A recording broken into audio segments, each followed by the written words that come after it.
ñeent fukki simili ak juróom moo bootu ci juróom benn waxtu ci ngoon mbokk yi dal leen jàmm ci jotaayu marax yi li ci gën a fës ñu fas yéene ko jukki nag bokk na si nag ci li nga xamante ne moo soxal doomu jàngoro bi di coronavirus ak xeex bi nga xamante ne sumb nañ ko si lu toll nag ci juróom benn téeméer ak ñaar fukk ak ñeenti milliards ci suñuy koppar jot nañu ko cee dugal waaye itam taxawu ñi nga xamante ne ñoo di askanu Sénégal kàddu yoo xam ne mi ngi bawoo ci général François Ndiaye njiital comité force Covid 19 kuréel gi la nag xëy tey janook ñi di waa société civile ngir nag amal xayma ci tolluwaayu liggéey bi nga xamante ne sumb nañ ko. ci jamono jooju itam lu toll ci ñaar téeméer ak juróom fukki entreprise yu doomu réewuk France ñu ngi leen di nemmeeku ci réewuk Sénégal li ni mel nag may lu toll ci fanweeri junni doomi aadama ñu amub xëy njiitu réew mi Macky Sall moo ni waxee ca France nag gamu ne yëkkati waat na fa kàddu yi nga xamante ne nag amaloon na ko jëm ci nag bor yi nga xamante ne réewuk Afrique yi amal nañ ko réew yi fare ca tugal ñu baal leen ko rawatina ci jamonoy mbasum coronavirus. mbasum coronavirus boobee sax dañuy waxtaanee ba tey ak njeexital yi nga xamante ne am na ko ci dundinu askan wi rawatina ci réewuk Sénégal dem sax ba laal li nga xamante ne moom la ñuy woowee tong-tong nag ñu ko daan amal ci jamono ya tam xarit ndax li nga xamante ne moo di mbas mi nag indiwul ay gàllankoor ci anam nga ñu ko daan amalee ndax itam atum ren daañu amal li nga xamante ne moo di tong-tong li ni mel nag moo fas yéene doon gëstu bés bi ñu fas yéene cee ànd ak Binta Ba ci alxamisu tey yamook ñaar fukki fan ak juróom ñaar ci weeru août atum 2020 mbokki bisimila ci xibaaru marax yi.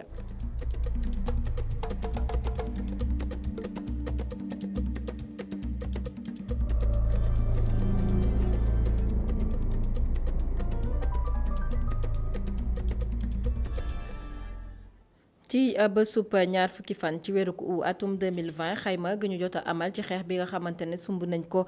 ci doomu jàngoro bi di coronavirus ak taxaw bi nga xamante ne ñu ngi koy taxaw askanu Sénégal lu toll ci juróom benn téeméer yu tekk ñaar fukk ak ñeenti milliards ci suñuy koppar ñoo ci jot a dugg loole nag di kàddu ki nga xam ne moo di général François Ndiaye moom général François Ndiaye jiite comité de suivi force Covid 19 xëy tey janook waa société civile ngir fupa xayma ci tolluwaayu liggéey bi moom général François Ndiaye foofee nag la daal di yëkkatee yooyu la kàddu te woon na fa suñu reporter Pape Ibrahima Ndiaye du ñàkk nag ñu dellusiwaat si ci biir jotaayu xibaar yi.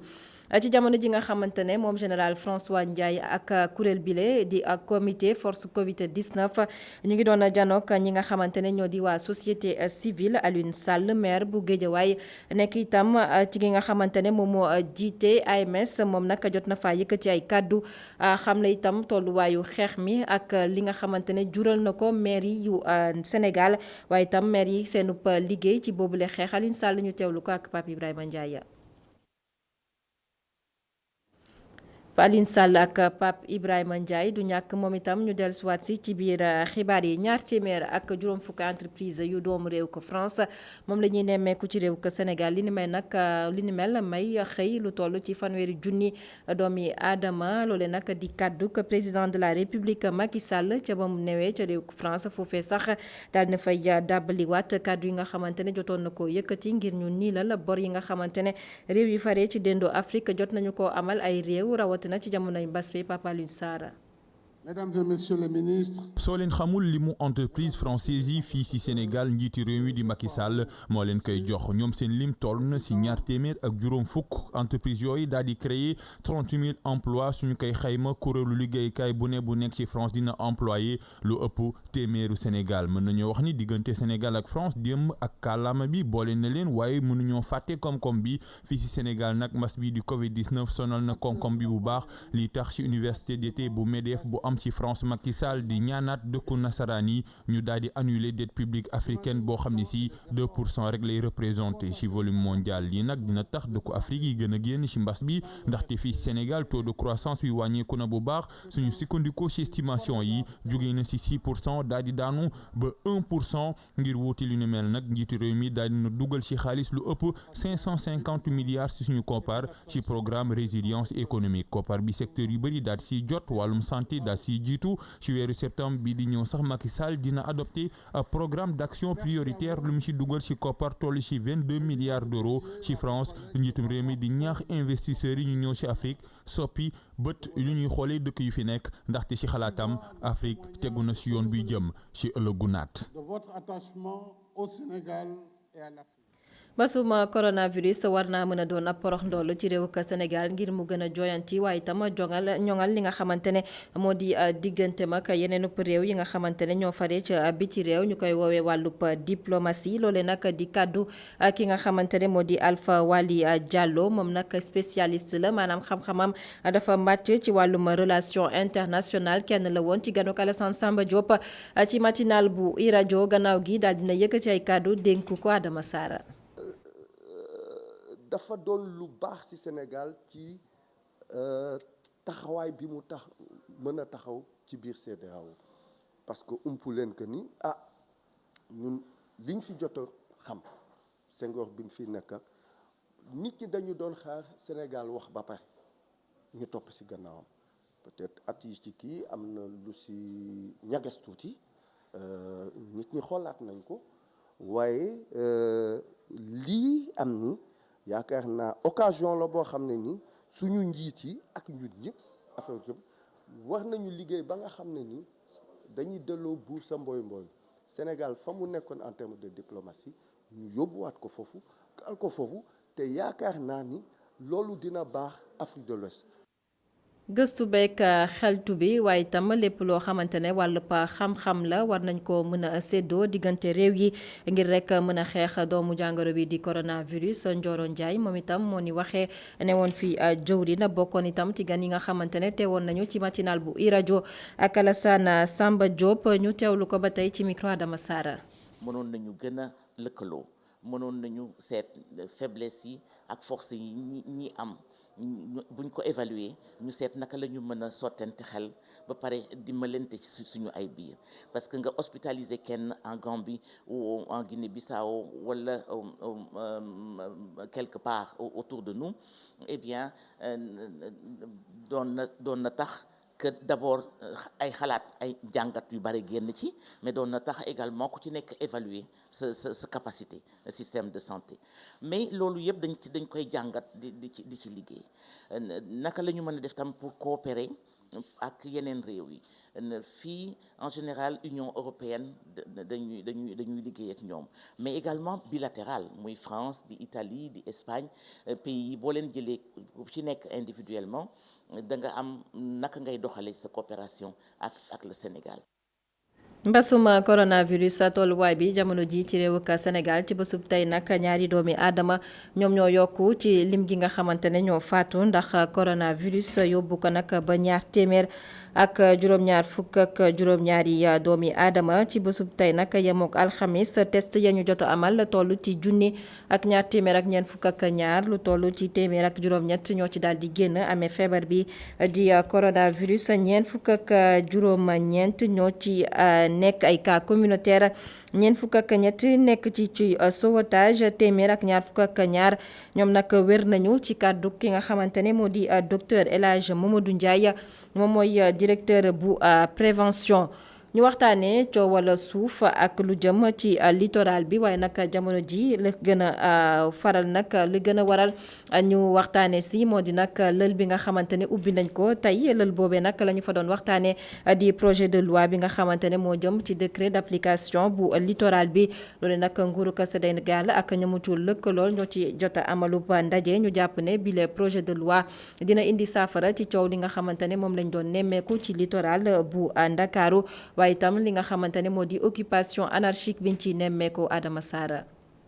bi leen ndaje nag li ko tax a jóg moo di fexe ba projet de loi bi nga xam ne moo aju jëm ci wàllu littoral bi nga xamee ne sax ñu ngi ko yëkkati woon ci atum 2011 te mu tàggatémbe woon li ko waral nag di ay jafe-jafe daal di nañ ko nag yëkkatiwaat gannaaw ba ñu nemmeekoo ay coow yu jóg jëm ci wàllu littoral gi jamono ji li ni mel nag tax ko ñi nga xam ne ñoo di kilifa yi daal di ci sóobu. Bon, l'objectif de cet atelier et de partager. waaw ndaje bii nag li ko waral mooy dañ doon weccoo ay xalaat ci lépp loo xam ni ay texte juridique la ak réglementaire boo xam ni day jëm ci yoon ak décret d'application boo xam ni dina mën a jëm ci littoral bi. ndaje la yoo xam ne biñ ko tàmbalee depuis 2011 la waaye xam nga rek dañoo dese woon a déggoo ci ay kàddu moo taxoon ñi xaw ko fee tegandi waaye ak li xew jamono ji ci littoral bi indi woon na ay problème yu rëy ci lañ jëlaat dossier bi nga xam ni dañ cee gën a waxtaan ak ñi nga xam ne ñoom ñu ko seqal pour ñu jéem a xool nu ñuy fexee ba déggoo jéem a xool yu ñuy liggéey ci benn loi boo xam ni day mën a protéger littoral bi donc ci texte boobu lañ nekkoon pour valider ko nga xam ni dañ koy jéem a jox autorités yi après ñu jéem a xool nu ñu koy jéem a jàllale. Texte validé aujourd'hui et soumis aux autorités pour approbation. mu nekk ab projet de loi boo xamee ne sax kii di Pape Sagna Mbaye nekk ab député ci assemblée nationale jàpp ne député yëpp ñoo ko war a wote. loi bi nga xam ne indi nañ ko tey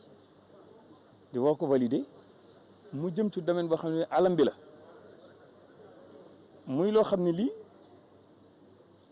air bi ñuy noyyi du airu APR du airu parti socialiste du airu yow journaliste bi du airu opposition ngelaw li ñëpp a ko bokk environnement bi ñëpp a ko bokk muy domaine boo xam ne bii kenn du ko politique domaine la boo xam ne bii mi ngi mel ni wérgu yaram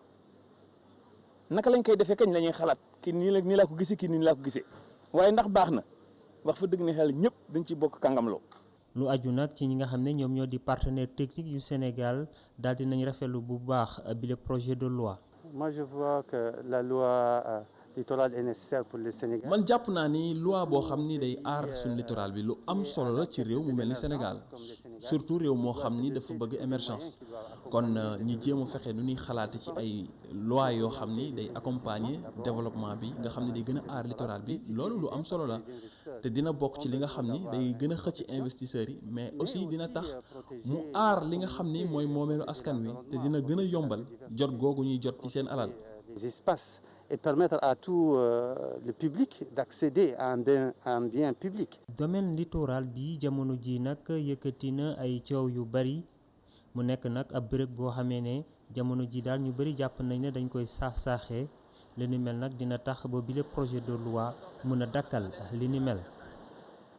Adama Sarr ngir xeex nag li nga xamante ne moo di géej gi di faral di wutal si dëkkuwaay yi lu toll nag ci fukki hectare daañu fa saxal garab ci ñeenti communes yoo xamante ne ñu ngi fare ci banlieue bu Ndakaaru bokk na si nag fi nga xamante ne moo di Waxinaan Nimzat ak Sam Notaire Njaareem Limamoulaye ak Yëmbal Nord ku ci ne nag di nga ci am sa wàll bu ñu sukkandikoo ci kàddu yi nga xamante ne jot naa jip gannaaw ab ndaje ba ñu ko jagleloon waaye nag li ni mel ñu fas yéene ko amal nag taxawu yooyu les communes ci diirug ñaari at Mamadou Lamine Fatiya. projet bi nga xam ne mu ngi xeex ngir ndoxu géej gi nga xam ne mu ngi jublu jëmale ci dëkkuwaay yi lay waxtu ji nga xam ne ñu ngi xeex dagg garab yi lay wala sax suuf si nga xam ne ñu ngi koy caxat-caxate. ci projet Ecopass daf ci am activité bu am solo boo xam ni dañu war a reboiser 10 hectares ci littoral bi donc daaw ñu defoon 5 hectares ren aussi ñu ñëwaat pour def 5 hectares.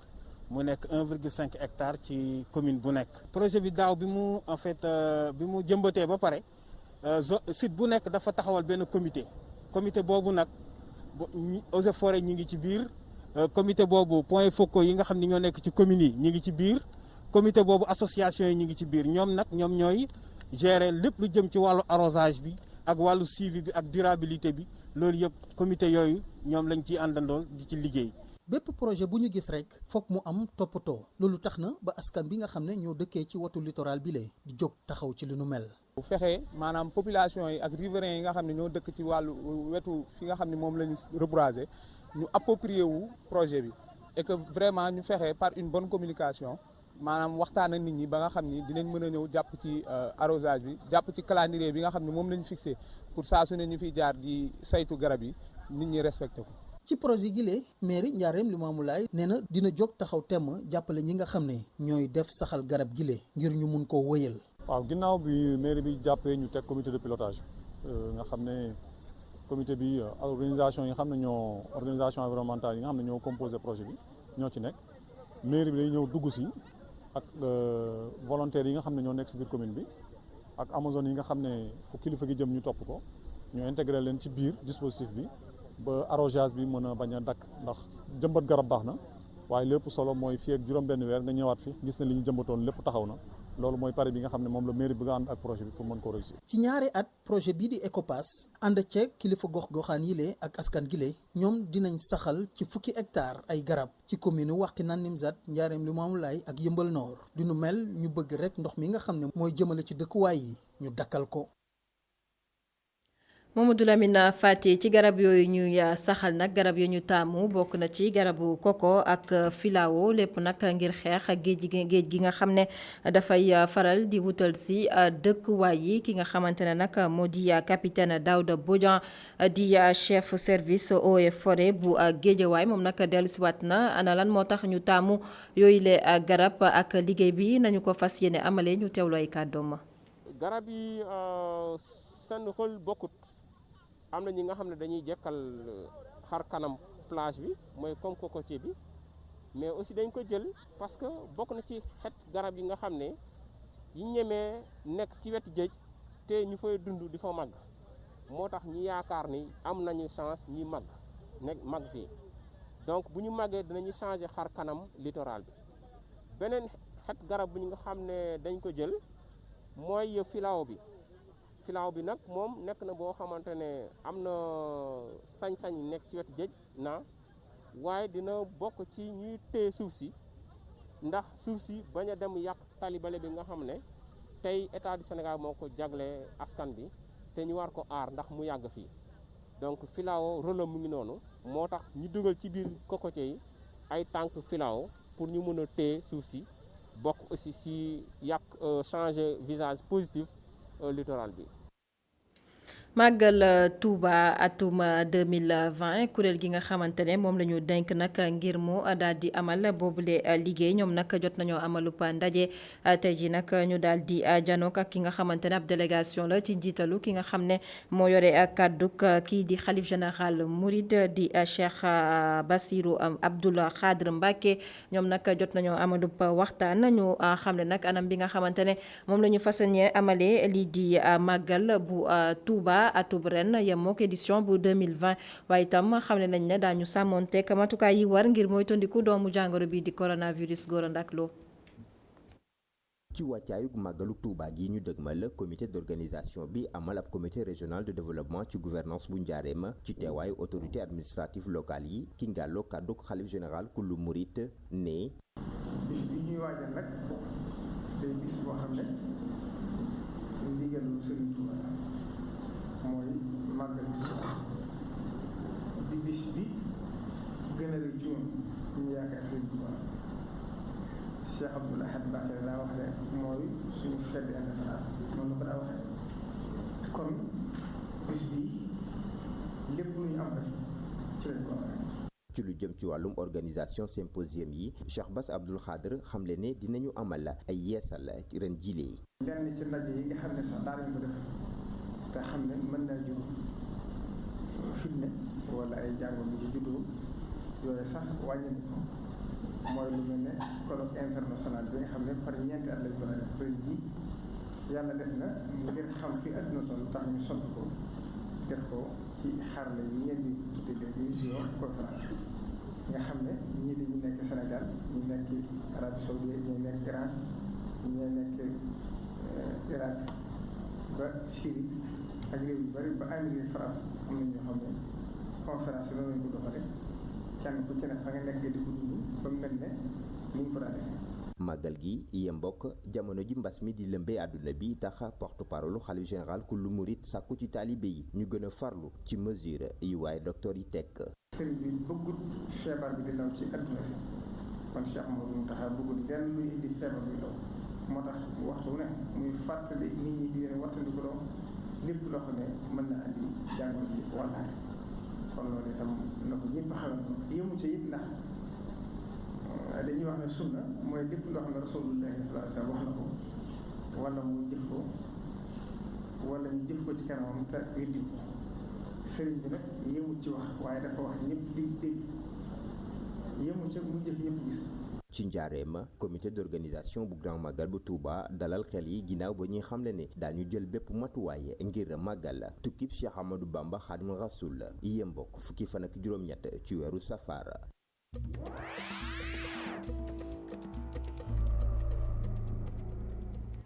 biti réew xibaar yi benn ponk la réewuk Mali tolluwaay ba jamono ji ak la fa jot a xew Ibrahima Boubacar Keïta ñi nga xamante ne ñoo di militaires yi daal nañ ko teggi loxo tey nag ci alxames gi mu di xibaar boo xam ne mi ngi bawoo sax ci ñoom militaires yi ñoo ko daal di fësal ñu fàttali ne moom IBK Ibrahima Boubacar Keïta jiite woon réewuk Mali fukki fan ak juróom-ñett ci weeru août la ñu ko daal di coup d'état ba mu daal di tekki ndombal tànkam ca boppuk nguuruk Mali militaires yi nag jamono ñoom ñoo nekk ca bopp nguur ga ñu xam ne xibaar itam ne kii di doomam bi di Karim Keïta moom nag daal dinay génn réew ma ñoom nag ñoo daal di joxe boobule xibaar itam waa CEDEAO di kuréel bi nga xamante ne moom mooy saytu wala boog taxawu réew yi nga xam ne ñoom ñoo faree ci Afrique sowu jant ñoom itam daal nañoo génnee ab bataaxal xam ne ñoom nag noppi nañu ngir nangul ab gouvernement wu ndëgëndiku ñi nga xam ne ñoo di militaires yi waaye nag ci diirug benn at lañu ko mën a amal mu wuteeg loolu càkkuteef bi nga xam ne militaires yi amoon nañ ko ngir ñu amal ab gouvernement wu transition ci diirug ñetti at gannaaw ba ñu wàcceewee kii di Ibrahima Boubacar Keïta ca boppuk nguuruk Malaysia.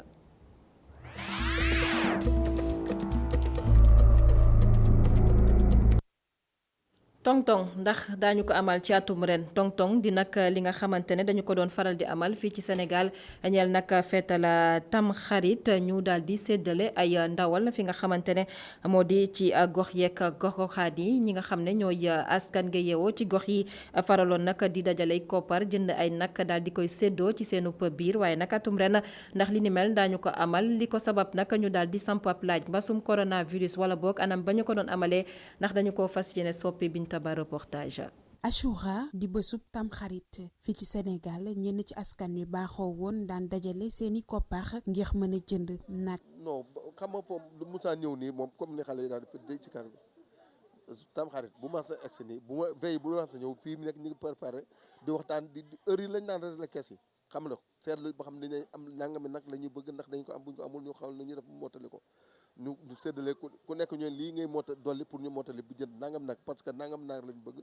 te nangam nit la ñu am bu ko defee noonu la ñu kiiwee ba keroog ñu muy mot bu motoo ñu dem jëndi heure bi daana fekk naa ñuy régler situation pour ñu xool ñaata la ñu war a am ñaata la ñu war a jënd bu dee 4 yi baax na bu dee 5 ñu def 5 bu dee motul loolu tam ñu xam ne lii lañu am ñu séddale ko noonu. dañu daan def cotisation at ba at delsi la boobu lañ ko daan def chaque weer nga dugal. yow boo ko mënee mën nga bàyyi ba muy jege nga joxe li ñuy laaj.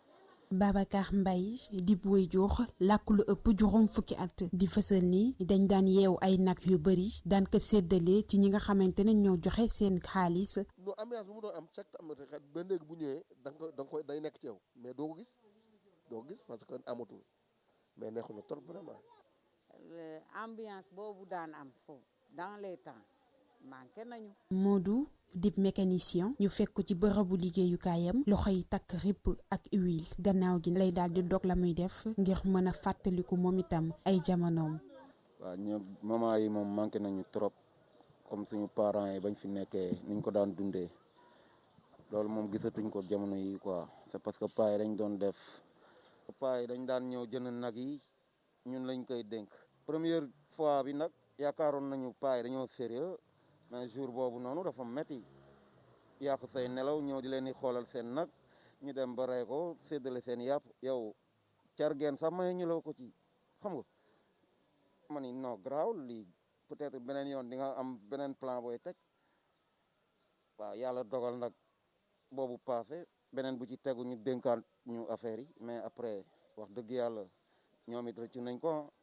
waaw c'est parce que ñun lu ñu ñaaxoon ci avant yëpp la ñu rattrapé waat waaye bañ defaree nar yi ñun la ñu wóolu woon jox ñu affaire yi nañu pour ñu jàppoo affaire yi xam nga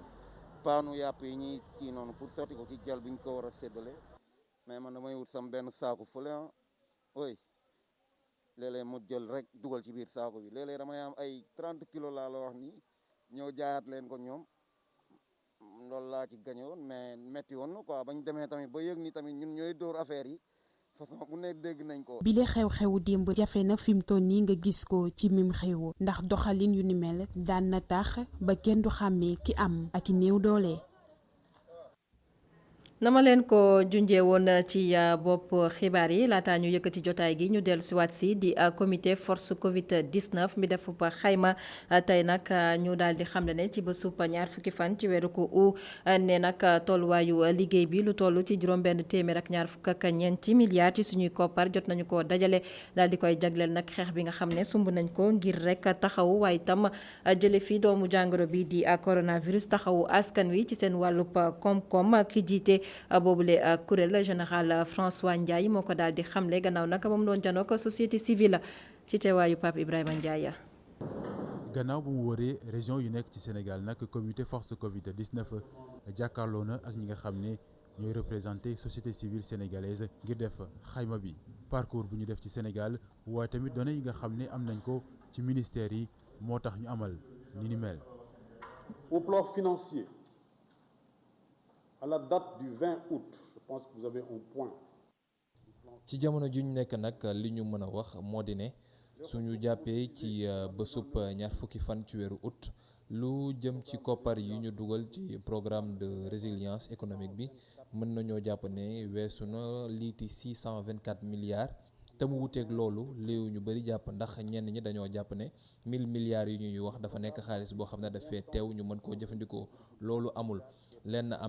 am nañu 628 milliards yoo xam ne moo ngi fii nii war nañ koo mën a génne waaye ci jamono jile suñu defee compte yi lu toll ci 624,85 milliards képp moo nekk xaalis boo xam ne génn gum na nekkul nag ne lépp mate gum na ndax am na ay bërëb yoo xam ne xaw naa am ay gàq-gàq ndax lu jëm ci mbirum subvention fiscale yi lu jëm ci mbirum retenu impôt yi lu jëm ci payum bor yi ak tamit financement entreprise yi nu ñu leen ci war a jox foofee xaw naa des tuuti ndax am na lu bëri loo xam ne war nañ ko fa mën a mottali te matagul leneen nag am na ñun ci comité bi comme que dañuy wax ne transparence ci la ñuy dox mën naa leen wax ne budget comité bi moo ngi toll ci liiti 191 millions waaye su fekkee ne xool nañ bu baax a baax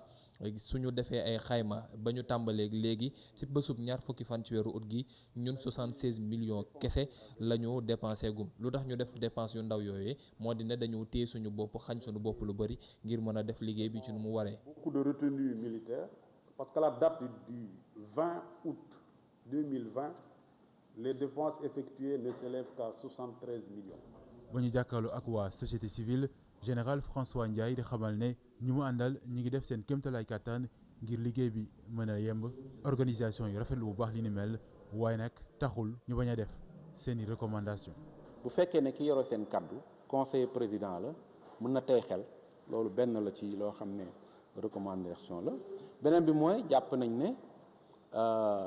am na ay wax ju sew yoo xam ne jóge na ci kenn ci membre commission bi koo xam ne mooy ree ci comité bi commission résilience des populations mu wax ne mu génne wax ne fépp ñu dem ministre yi jox nañ leen li ñu laaj ba mu des ministre du développement communautaire joxu leen lu mu laaj ñun dañu ne war ñu yem ci li presse bi di wax rek war nañu mën a ñëw bu ñu amee occasion yi ñoom ñu leeral ñu fan la affaire pièces yooyu ñu laaj ministre boobu ñuy wax te joxewu ko parce que loolu bu fekkee am na du dëgg du yoon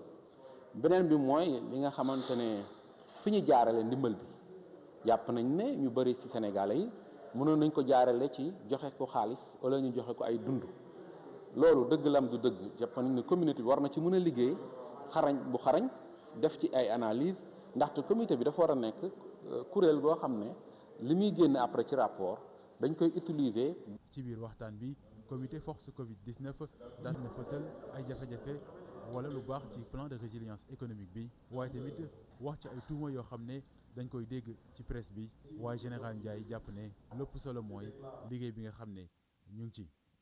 Maintenant, au moment où la clameur populaire.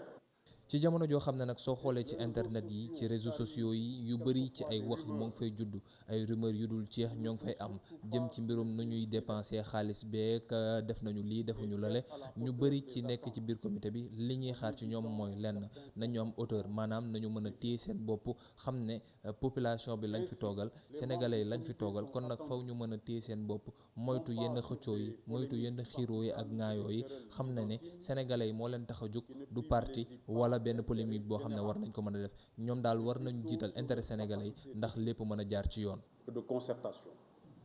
ba ñu jàkkaarloo ak waa comité bi ñu fare ci société civile fii ci Sénégal fësal nañ seen njàkkare ci yenn yoo xam ne dañ ko nemmeeku ci ni ñuy doxalee plan de résilience économique bi waaye ñu ànd ak général Ndiaye di xamal ne ñoom jot nañoo jot lépp li nga xam dafa tukkee ci wàllum justification waroon koo fësal ci seen liggéey.